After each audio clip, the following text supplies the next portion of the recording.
Spoilers alert, consider yourself warned.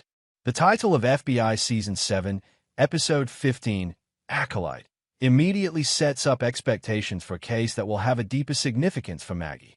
The episode revolves around a serial killer mimicking the gruesome methods of Ray DiStefano, Maggie's old nemesis. However, unlike the original, this copycat is taking things a step further by actually killing his victims. Maggie, desperate to prevent more deaths, reaches out to DiStefano, hoping that he might provide insights into the case.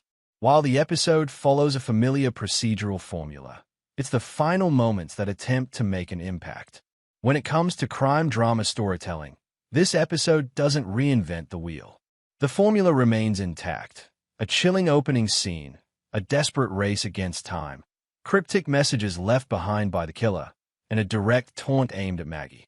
While the violence and disturbing nature of the murders create tension, they don't necessarily elevate the episode beyond what viewers have seen before.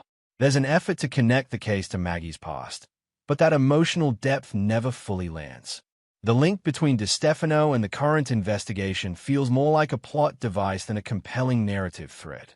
If the goal was to explore Maggie's personal struggles, the episode doesn't dedicate enough time to making that connection feel meaningful. Maggie does have moments of tension, particularly in her conversations with DiStefano and the climactic confrontation with the episode's primary antagonist, Daryl Lee Rickland.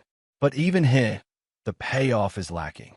Instead of allowing Maggie to gain the upper hand, the fight ends with her being overpowered and Scola stepping in to shoot Rickland.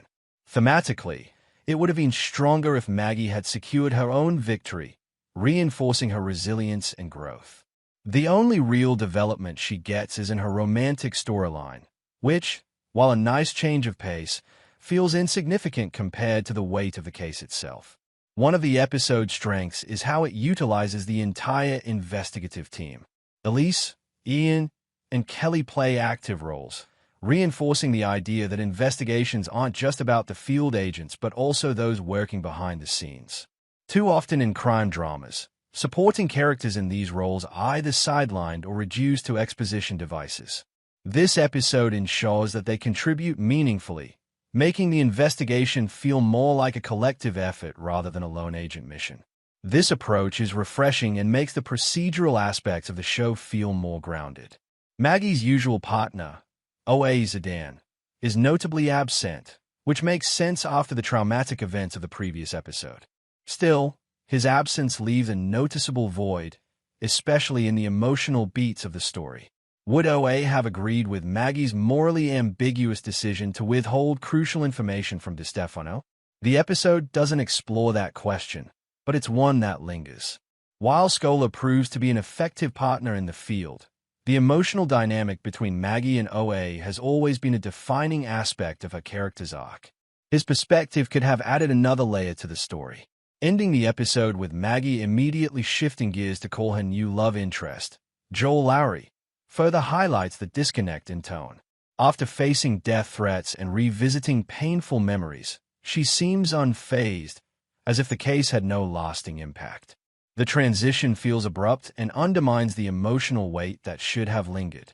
Ultimately, the biggest issue with this episode is that it never truly feels like it's about Maggie. Instead of diving deep into her psyche, it treats the case as another procedural puzzle to solve and moves on without allowing meaningful character exploration. What do you think?